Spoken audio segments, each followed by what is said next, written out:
Hey everyone, Revelation 2 8 through 11 says, "And to the angel of the church in Smyrna write, These things says the first and the last, who was dead and came to life. I know your works, tribulation and poverty, but you are rich. And I know the blasphemy of those who say they are Jews and are not, but are a synagogue of Satan. Do not fear any of those things which you are about to suffer. Indeed, the devil is about to throw some of you into prison, that you may be tested, and you will have tribulation 10 days. Be faithful until death, and I will give you the crown of life. He who has an ear, let him hear what the Spirit says to the churches.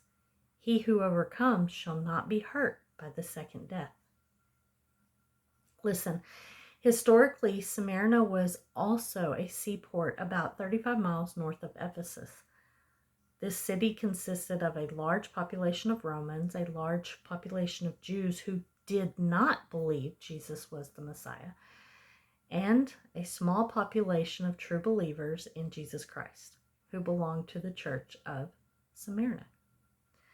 True believers were hated and persecuted by those who say they are Jews and are not, but are a synagogue of Satan, which were the Romans and the Jews at that time.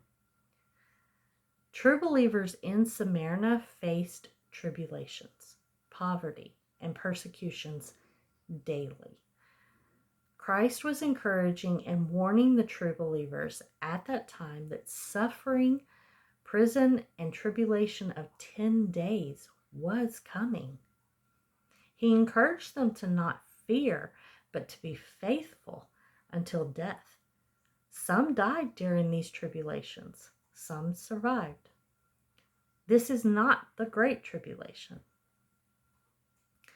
Today, in our current time, true believers in Christ are hated, face poverty. Some are arrested and jailed like street preachers, and in some countries, true believers are executed. There's talk of 10 days of darkness in our current time as well. But the tribulations of the past and today will not compare to the great tribulation to come, where true believers will be thrown in prison and executed for believing in Jesus Christ. These faithful believers will belong to the persecuted church.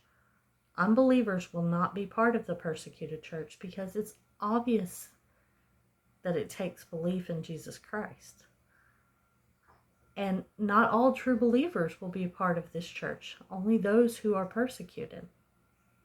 So an example would kind of be like January 6th, where there were a lot of people there, but only some were put in prison or jail.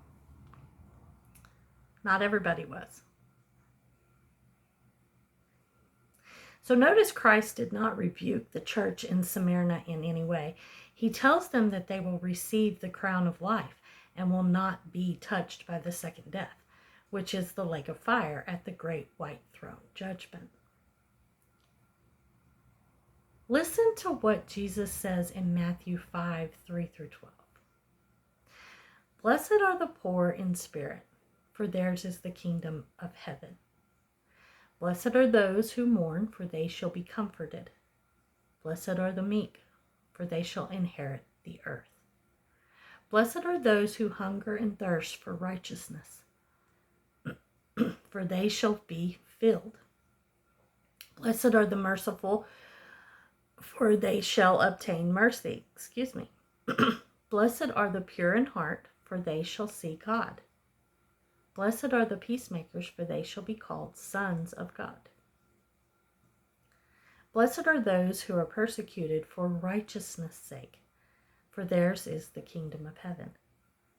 Blessed are you when they revile and persecute you, and say all kinds of evil against you falsely for my sake. Rejoice and be exceedingly glad, for great is your reward in heaven. For so they persecuted the prophets who were before you." Remember, Jesus is always there. And if any of us belong to the persecuted church, we need to be thankful and rejoice, because the reward is going to be great. It's going to be a crown of life. Thank you for taking the time to listen. I love each and every one of you. Y'all have a great day full of blessings. I'll see you in the next video.